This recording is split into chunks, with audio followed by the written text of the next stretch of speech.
Hello students. अब हम देखेंगे Euler's equation of motion for motion का प्रूफ। तो हम कंसिडर कर रहे हैं steady flow of an ideal fluid along the stream tube. Stream tube क्या होता है? स्ट्रीम ट्यूब का मतलब होता है कि बहुत सारी स्ट्रीम लाइन अगर एक ट्यूब से गुजर रही हो, जिसके अंदर बहुत सारी स्ट्रीम लाइन पैक्ड होकर गुजर रही हैं, तो उस ट्यूब को स्ट्रीम ट्यूब कहते हैं। स्ट्रीम ट्यूब एक काल्पनिक ट्यूब है, इमेजिनरी ट्यूब है, जिसके अंदर बहुत सारी बंडल ऑफ स्ट्रीम लाइंस एक साथ गुजरती हैं। Separate out a small element of a fluid of cross-sectional area dA and length ds from stream tube as a free body from the moving fluid। इसका मतलब यह है कि मान लीजिए एक पाइप में बहुत सारा फ्लूइड बह रहा है, उसमें से हमने एक छोटा सा कण, एक छोटा सा फ्लूइड एलिमेंट निकाल लेते हैं जिसका एक सिलेंड्रिकल शेप है। तो ये वो एलिमेंट है, इस पिंक कलर से इसमें दिखाया गया है, ये वो एलिमेंट है। ये जो सरफेस है इसका area of cross section DA है, इस साइड भी डीए है और इस साइड भी डीए है। और इस एलिमेंट की सिलेंड्रिकल लेंथ कितनी है? डी एस है। बहुत छोटा एक फ्लूइड एलिमेंट निकाला है। ये जो सेंटर लाइन है ये इसका डायरेक्शन ऑफ फ्लो बता रही है। ये नीचे से ऊपर की तरफ यानी कि लेफ्ट हैंड साइड से राइट हैंड साइड की तरफ इसका डायरेक्शन ऑफ फ्लो है। तो हम जैसे कि देख सकते हैं, इस साइड से लेफ्ट हैंड साइड से इसमें कितना प्रेशर लग रहा है? पी लग रहा है प्रेशर इसका। और राइट हैंड साइड से पी प्लस डी पी, क्योंकि जब यहाँ से स्टार्ट किया तो हमारा डी एस लेंथ तो बढ़ गई है, इस साइड में बढ़ी है राइट हैंड साइड में, इसलिए राइट हैंड साइड से हमारा प्रेशर हम पी प्लस डी पी मान लेते हैं। और ये जो पॉइंट है, ये जहाँ जहाँ से ये लाइन नीचे जा रही है, ये है हमारा सेंटर ऑफ ग्रेविटी इस फ्लूइड एलिमेंट का। और ये लाइन में लिखा हुआ है डी डब्ल्यू बराबर rho G D A D S. ये क्या हमें बता रहा है? ये वेट की डायरेक्शन बता रहा है। वेट, फ्लूइड एलिमेंट का जो वेट है, फ्लूइड एलिमेंट का वेट क्या कहलाएगा? फ्लूइड एलिमेंट का वेट कहलाएगा मास इनटू ग्रेविटी। तो मास इनटू ग्रेविटी, ग्रेविटी का तो ग्रेविटेशनल एक्सेलरेशन, ग्रेविटेशनल एक्सेलरेशन का जी ये रहा, और rho into D A into D S हो जाएगा हमारा मास। मास क्या होता है? Mass density into volume. तो ये रही मास डेंसिटी, और इस सिलेंडर का वॉल्यूम क्या होगा? Area of cross section into length of cylinder, यानी कि D A into D S. अब हम आगे देखते हैं। तो ये अब ये लाइन से इसका एंगल हमने माना है, इस ग्रेविटेशनल फोर्स की डायरेक्शन का एंगल हमने माना है थीटा। अब हम इस ट्रायंगल की बात करते हैं। देखिए यहाँ से इस ट्रायंगल को यहीं से उठा के लाया गया है यहाँ पे, तो ये थीटा हो गया, ये डी एस हो गया, और ये हो गया डी जेड। जैसे कि हम वर्टिकल डायरेक्शन में डेटम लेते हैं, तो ये एक स्मॉल पार्ट ऑफ डेटम हो गया, स्मॉल पार्ट ऑफ डेटम हो गया, तो उसको हम डी जेड से बोलते हैं। कोई भी चीज को हमको बहुत इनफाइनेटली स्मॉल चीज को बताना होता है तो उसमें डी जोड़ दिया जाता है। D Z, D S, D A, D W, ऐसे डी जोड़ दिया जाता है। अब हम देखिए, अब इसमें दो प्रकार की फोर्स काम कर रही है। एक कौन सी हो गई? एक हो गई pressure force. Pressure force left hand side से यहाँ पे पी प्रेशर से लग रहा है इस एरिया पे, और राइट हैंड साइड से इधर से P plus D P pressure लग रहा है इस एरिया पे। एरिया सेम है। एक तो प्रेशर फोर्स काम कर रही है, दूसरी कौन सी फोर्स काम कर रही है इसमें? ग्रेविटेशनल फोर्स काम कर रही है। बाकी सारी फोर्सेस को हमने नेग्लेक्ट कर दिया है। तो ग्रेविटेशनल फोर्स कैसे काम कर रही है? वर्टिकली डाउनवर्ड्स डायरेक्शन में, बिल्कुल वर्टिकल नीचे की डायरेक्शन में काम कर रही है, और वो कितनी है? इतनी। अच्छा, एक चीज जान लीजिए, हम जिस डायरेक्शन में हमारा फ्लो होगा उस डायरेक्शन में जो भी फोर्सेस लगेंगे उसको हम पॉजिटिव लेंगे, उसके अपोजिट डायरेक्शन में जो भी फोर्सेस लगेंगे उसको नेगेटिव लेंगे। मतलब अगर इधर से इस साइड में डायरेक्शन अगर होगा फोर्स का, तो उसको हम क्या लेंगे? पॉजिटिव। जैसे कि ये पी का डायरेक्शन है, प्रेशर का डायरेक्शन है पी, तो उसको हम पॉजिटिव लेंगे। जबकि ये पी प्लस डी पी का डायरेक्शन ऐसा है, राइट से लेफ्ट की तरफ जा रहा है, तो इसको हम नेगेटिव लेंगे।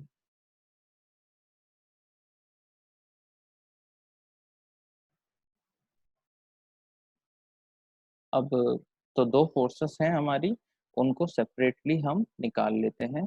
तो the external forces tending to accelerate, हम देख रहे हैं फोर्स कितनी लग रही है इस फ्लूइड एलिमेंट में along the direction of flow, in the direction of streamline, दोनों एक ही बात होगी। तो नेट प्रेशर फोर्स क्या लगी डायरेक्शन ऑफ फ्लो में, हम डायरेक्शन ऑफ फ्लो की बात कर रहे हैं। डायरेक्शन ऑफ फ्लो क्या था, लेफ्ट से राइट की तरफ, मतलब ये नीचे से ऊपर की तरफ। तो डायरेक्शन ऑफ फ्लो के हिसाब से हमें पॉजिटिव लेना है। तो जैसे पी है फोर्स, पी प्रेशर पड़ रहा है, तो इसमें जो इस साइड की, लेफ्ट से राइट साइड की जो प्रेशर पी की वजह से फोर्स पड़ रही है उसको होगी, उसको हम पॉजिटिव लेंगे।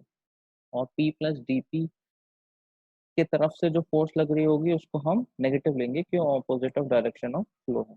तो वैसे ही, तो फोर्स क्या हो गया, pressure into area of cross section. तो इसको ले लिया पॉजिटिव, पी इंटू डी ए। और क्योंकि यहाँ से P प्लस डी पी लग रहा है प्रेशर, तो इसको ले लिया negative, minus P plus D P into D ए। जब इसको ओपन करेंगे तो आएगा P into D A minus P into D A minus D P into D A. P D A और पी डी ए आपस में कैंसिल हो जाएगा, तो बाकी क्या बचेगा, minus D P into D A. तो ये क्या हो गया, ये हो गया net pressure force in the direction of flow.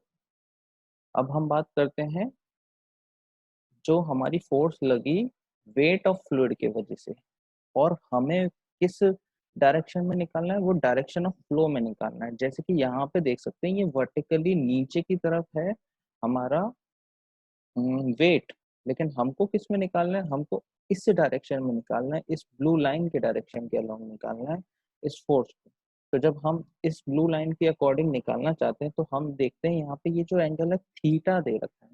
हम जानते हैं किसी भी फोर्स के कंपोनेंट करने हैं, तो अगर ये डी डब्ल्यू है, तो अगर इस लाइन के अकॉर्डिंग हमें उसका कंपोनेंट देखना है तो वो हो जाएगा डी डब्ल्यू कॉस थीटा, इस लाइन के अकॉर्डिंग, क्योंकि थीटा एंगल बना रहा है इसलिए डी डब्ल्यू कॉस थीटा हो जाएगा। अब क्योंकि डी डब्ल्यू की वैल्यू है rho into G into D A into D S, तो यहाँ पे जो भी वैल्यू आएगी वो क्या होगी, डी डब्ल्यू कॉस थीटा, या फिर rho G D A D S cos theta. ठीक है, तो ये देख लीजिए, rho G D A D S cos theta. अब फिर से वही बात, लेफ्ट से राइट की तरफ, नीचे से ऊपर की तरफ है डायरेक्शन ऑफ फ्लो, लेकिन हमारा वेट की डेंसिटी, नहीं सॉरी, वेट की जो फोर्स है वो इधर से इधर की तरफ जा रही है, ऊपर से नीचे की तरफ जा रही है, तो ये opposite to the direction of flow है, इसलिए हम इसको क्या लेंगे, नेगेटिव लेंगे। तो इसकी वैल्यू आ गई minus rho G D A D S cos theta. अब ये देखिए कॉस थीटा होता है D Z upon D S, ये कहाँ से मिला हमें, ये एंगल, ये ट्रायंगल देख लीजिए, यहाँ पे थीटा है, तो ये हो जाएगा कॉस थीटा बराबर D Z upon D S, trigonometry से। तो cos थीटा ये लिख दिया, cos थीटा की जगह हमने dz अपॉन ds डाल दिया, cos थीटा की जगह dz अपॉन ds आपस में कैंसिल हो गए, तो वैल्यू आ गई माइनस रो जी डी ए ds और ds आपस में कैंसिल हो गया, इसलिए बचा dz। तो ये हो गया component of weight of fluid element in the direction of flow. अब ये जो भी हमारा फोर्स आया है इसको हमें एक्सेलरेशन निकालना है। तो हम सबसे पहले तो देखते हैं मास ऑफ फ्लूइड क्या है। देखिए मास ऑफ फ्लूइड क्या है, मास मतलब मास डेंसिटी इनटू वॉल्यूम। तो मास डेंसिटी क्या है इस फ्लूइड की, रो, रो होती है मास डेंसिटी, और वॉल्यूम क्या है, area of cross section into length of cylinder, वो क्या है ds, यानी कि dA इंटू ds। तो मास ऑफ फ्लूइड क्या हो जाएगा हमारा, मास ऑफ फ्लूइड हो जाएगा rho into dA into ds। ठीक है, हमें फोर्स निकालना है, फोर्स क्या होता है, मास इंटू एक्सेलरेशन। तो मास तो हमने निकाल दिया, मास क्या हो गया, rho into D A into D S, acceleration निकालना है। तो एक्सेलरेशन का फॉर्मूला हमें पढ़ा है हमने फिजिक्स में, ए बराबर एक्सेलरेशन बराबर डीवी बाय डी टी, यानी कि डिफरेंशियल ऑफ वेलोसिटी। तो हम क्या करते हैं, डीएस को ऊपर ऊपर और नीचे दोनों साइड मल्टीप्लाई कर देते हैं, डीएस हमने ऊपर और नीचे दोनों साइड मल्टीप्लाई कर दिया और इसको रीअरेंज कर दिया DV by DS, DS by D. अच्छा देखिए दोनों सेम चीज है, ये चीज और ये चीज दोनों सेम है, डी डीएस आपस में काट लीजिए, फिर से हमको डीवी बाई डी मिल जाएगा। लेकिन हमें काटना नहीं है, हम क्या करेंगे, डीवी बाई डी एस को ऐसे ही छोड़ देंगे और D S by D T, S क्या है, डिस्प्लेसमेंट है, तो D S by D T क्या हो जाएगा हमारा, वेलोसिटी। तो ये हो गया D S by D T की जगह लग गया वी, वी यानी कि velocity, velocity into D V by D S, ये हो गया हमारा एक्सेलरेशन। ठीक है, अब Newton second law of motion कहता है फोर्स बराबर होता है मास इनटू एक्सेलरेशन, और मास की वैल्यू क्या है, rho into D A into D S, और एक्सेलरेशन क्या निकाला हमने, V into D V by D S. तो देखिए फोर्स बराबर मास इंटू एक्सेलरेशन, मास की जगह लिख दिया rho D A D S, acceleration की जगह लिख दिया V into D V by D S. और फोर्स कितना निकाला है, ये देखो फोर्स कौन सी लग रही थी, ये नेट प्रेशर फोर्स लग रही थी और वेट ऑफ फ्लूइड लग रहा था, तो इन दोनों का सम करके फोर्स की जगह लिख देते हैं। तो ये क्या है, net pressure force minus DP D A, तो ये लिख दिया minus DP D A, plus component of weight of fluid in direction of flow क्या है, rho G D A D S D Z, minus में, तो प्लस और minus minus ही हो जाएगा, minus rho G D A D Z. अब क्या करेंगे, अब देखते हैं हमें दोनों साइड में क्या क्या कॉमन मिल रहा है। अच्छा एक काम करते हैं, अब है ना रो इंटू डी ए से डिवाइड कर देते हैं दोनों साइड। देखिए यहाँ पे रो इंटू डी ए, इसमें डिवाइड करेंगे तो डी ए और डी ए कैंसिल हो जाएगा, बचेगा क्या, माइनस डी पी, और नीचे रो, तो ये हो गया minus D P into rho. इस वाले में रो और डी ए डिवाइड करेंगे तो रो कैंसिल हो जाएगा, डी ए कैंसिल हो जाएगा, बचेगा क्या, माइनस जी इंटू डी जेड, तो ये हो गया माइनस जी इंटू डी जेड, बराबर यहाँ पे रो और डी ए डिवाइड करेंगे तो डी ए से डी ए कट जाएगा, लेकिन रो है क्या यहाँ पे, रो यहाँ पे कैंसिल, यहाँ पे वैल्यू हमारी बचेगी, देखिए अच्छा डीएस से डीएस भी कैंसिल हो रहा है, ठीक है, और ये प्रेशर नहीं है, ये प्रेशर गलती से लिखा है, यहाँ पे रो है, तो रो और डीए ये दोनों कैंसिल हो जाएंगे, डीएस से कैंसिल हो जाएगा, ये बचेगा वी इंटू डी वी, तो ये हो गया वी इंटू डी वी, कुल मिला के वैल्यू ये आ जाएगी। अब क्या करेंगे, इसको और इसको राइट हैंड साइड लेके जाएंगे तो ये भी प्लस में हो जाएगा, ये भी प्लस में हो जाएगा, तो वैल्यू क्या आएगी, DP by rho plus V D V plus G D Z बराबर 0। और ये जो इक्वेशन है इसी को हम कहते हैं आयलर इक्वेशंस, ठीक है, ये कौन से फॉर्म में है, डिफरेंशियल इक्वेशन के फॉर्म में। अगर हम इस पूरी इक्वेशन को, ये जो इक्वेशन हमें मिली है इसको इंटीग्रेट करते हैं तो क्या मिलेगा हमको, देखिए ये इंटीग्रेट कर दिया तो मास डेंसिटी तो कांस्टेंट है, हम शुरू से बोलते आ रहे हैं मास डेंसिटी कांस्टेंट है, तो बाहर आ गई, इंटीग्रेट किया डीपी आ गया, यहाँ पे वेलोसिटी डॉट डीवी आ गया, क्योंकि वेलोसिटी कांस्टेंट नहीं है इसलिए बाहर नहीं आ पाया, जी भी कांस्टेंट है तो इसको चाहो तो बाहर ले सकते थे, लेकिन अभी इन्होंने नहीं लिया। और यहाँ पे क्या था, जीरो, जीरो का इंटीग्रेशन क्या होता है, जीरो का इंटीग्रेशन होता है कांस्टेंट, तो ये कांस्टेंट।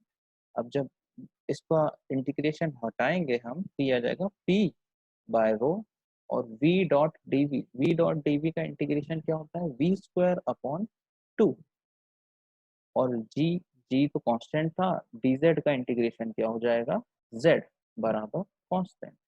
अगर इस पूरे टर्म को g से डिवाइड कर देंगे तो ये हो जाएगा p by rho G, V square by 2g, और यहाँ से g से डिवाइड किया तो g और g कैंसिल हो जाएगा, बचेगा क्या, z। और यहाँ पे कांस्टेंट को भी g से डिवाइड कर देंगे, अच्छा ये कांस्टेंट c1 है और इसको g से डिवाइड कर देते हैं तो हमें कुछ एक नया कांस्टेंट मिल जाएगा, क्योंकि g भी कांस्टेंट है, c1 भी कांस्टेंट है ना। मान लीजिए ये C1 जो कांस्टेंट है 9.81 है, तो इसको हम G से डिवाइड कर देते हैं जो कि 9.81 है, तो 9.81 डिवाइड बाय 9.81 आ जाएगा 1, लेकिन वो भी तो एक कांस्टेंट है, उसको C2 नाम दे देते हैं, तो कुल मिला के ये वैल्यू हो जाएगी कांस्टेंट। तो रो जी को हम वापस से वेट डेंसिटी भी बोल सकते हैं, या फिर इस चीज को हम ऐसे भी लिख सकते हैं, जिससे हमारी प्रूव हो रही है बर्नौली इक्वेशन। Thank you.